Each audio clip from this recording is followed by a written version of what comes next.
Hello, everyone. Welcome to today's webinar. My name is Angie King, and I'm the SVP of Wholesale Operations. Joining me today is Cindy Angel Garcia, who is our project manager. She has been working diligently to complete all MWF requirements under this new QM rule. Also, and last but not certainly least, is Christine Scheffler from our marketing department that will be assisting me with the technology piece. We are pleased to keeping you in the know on the new general QM rules.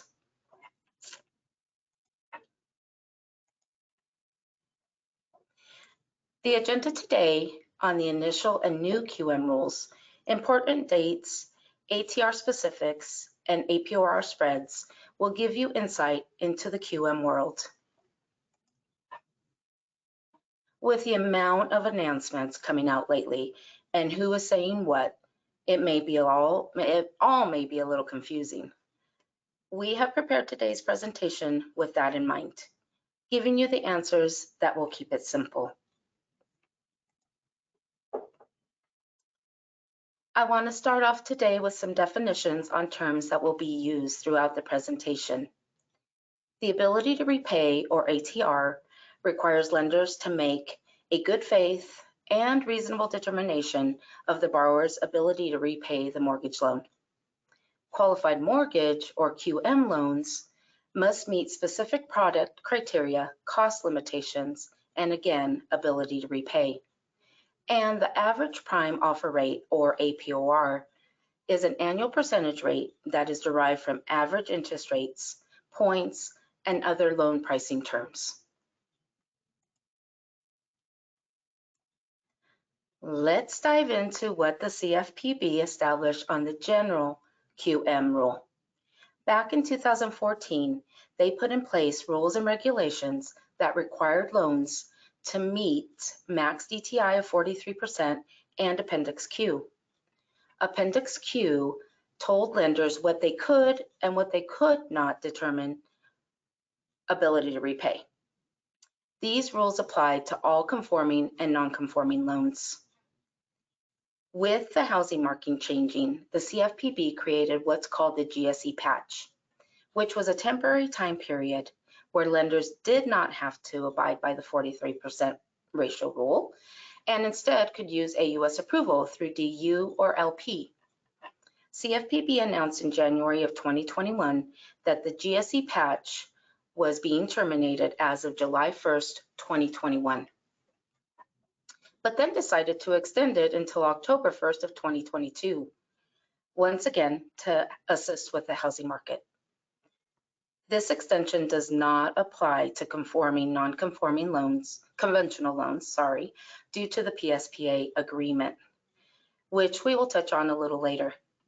It also does not apply to your standard FHA, VA, or USDA loans, as they establish their own guidelines that are acceptable to the CFPB. Here comes the new rule that the CFPB implemented. Let's get all ready. The new general QM revised the initial rules and now defines APOR and ability to repay. It removed the 43% debt ratio and Appendix Q going forward. Lenders now have the ability to establish their own DTI requirements and guidelines as deemed fit to meet ATR. The same conforming and non-conforming loans are affected. They also implemented a mandatory compliance date of July 1st, 2021, which applies to all applications on or after that date. Rest assured that as a lender, we have always followed the ability to repay requirements under initial QM and the GSE patch. So are there really any changes to us? No. The defined rule does not change how we lend today.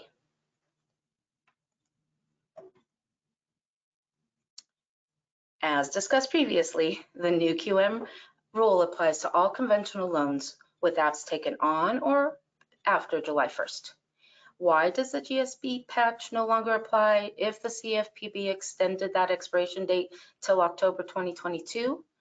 This is because of the Preferred Stock Purchase Agreement, or PSPA, Fannie and Freddie, through the FHFA as their conservator, entered into a lender agreement with the Department of Treasury, which states that Fannie and Freddie are no longer permitted to purchasing QM loans under that GSE patch. This letter was signed before the CFPB agreed to extend the GSE patch to October 2022. As such, Fannie and Freddie are moving forward under the new QM rule. The links in this slide will direct you to Fannie and Freddie's most recent announcements specific to the new QM rule. There are some important dates we have to follow. These specific dates as listed affect loans that do not follow the new QM rule. They are effective with loans on or before July 1st, 2021. So if you submitted a loan prior to July 1st, those loans still have to meet the new QM guides if we're going to fund them after that 7/1 date. And these would be lock expiration dates that we've put in place for those specific loans. We also have a cutoff funding date of July 30th, 2021 when it comes to closing out those loans that don't follow the new QM rule.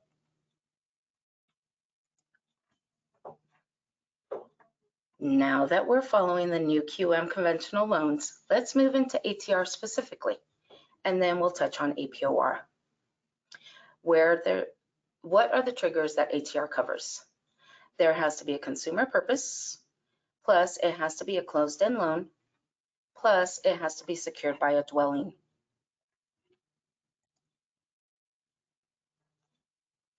What's changed with ATR in terms of documentation and guidelines? Let's talk better about what has not changed with documentation and guidelines.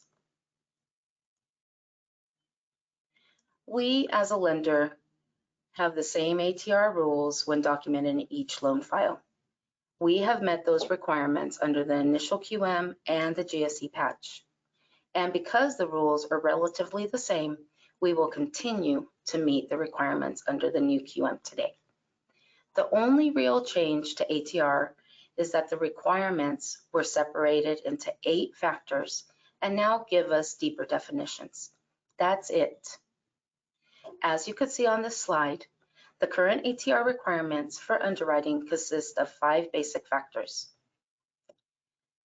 Third-party verification and documentation includes vendor verifications such as work number, asset verify, etc. Income and/or assets requires us to obtain documents through third-party vendors or directly from the borrower. Monthly mortgage-related obligations relates to the inclusion of PITIA in the housing ratio. Current debt obligations requires us to consider all installment, revolving, and other debt payments, and DTI, which is the calculation of both housing and debt obligations. Now the new rule, it still includes the same factors as before, but now the CFPB has provided more definition to them. We as Mountain West will continue to consider each factor by obtaining third-party verification through our vendors, obtaining income and/or asset documentation according to AUS or guideline requirements, whether it be directly from the borrower or from a third-party vendor, include the same PITIA requirements of principal, interest, taxes, insurance, association dues, and/or leasehold payments. Consider all installment and revolving debt, along with child support, judgments, liens in the debt obligations. That would be based off your credit report or related documentation. And lastly, calculate a debt-to-income ratio for housing and debt obligations that is AUS acceptable. There are no specific definitions for factor number 3, employment status, or factor number 7, credit history, other than obtaining that documentation from a third-party source. You will notice that factor number 4, monthly loan payments, is a new requirement in the defined rules. This requirement is specific to the subject mortgage payment. The lender must take into account the monthly payment using 1, the maximum rate within 5 years after the first payment due date, and 2, payments of principal and interest that will repay the remaining term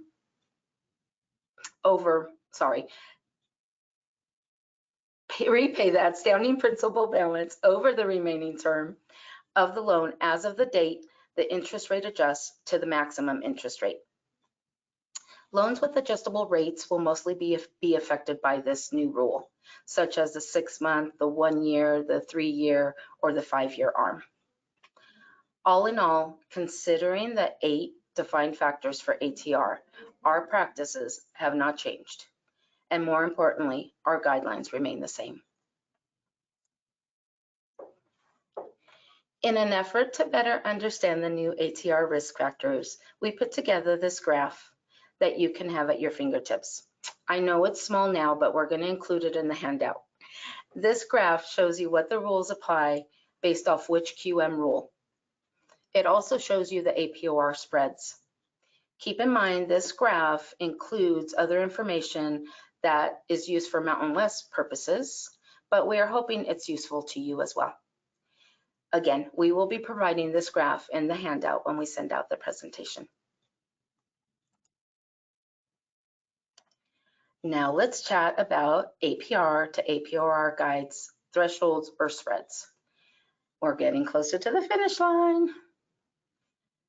The annual percentage rate to average prime offer rate spreads are the most notable changes in the new QM rule.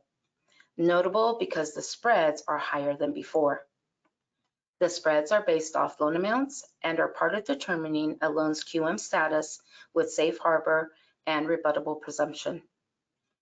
And they replace the GSE patch for conforming non-conforming loans. This chart shows us the new spread amounts based off first liens, 1 to 4 family, first liens manufactured homes, and subordinate liens. The spreads will be included in the APR and APOR test that we as a lender are required to maintain in each loan file. This again is no different because we already run an APR test based off points and fees.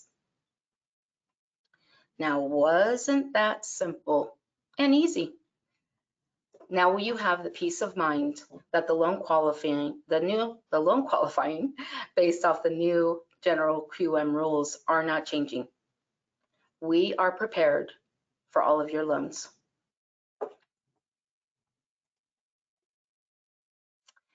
I want to thank you for taking the time to attend today. I hope you find this presentation beneficial in understanding what the new QM means to all of us.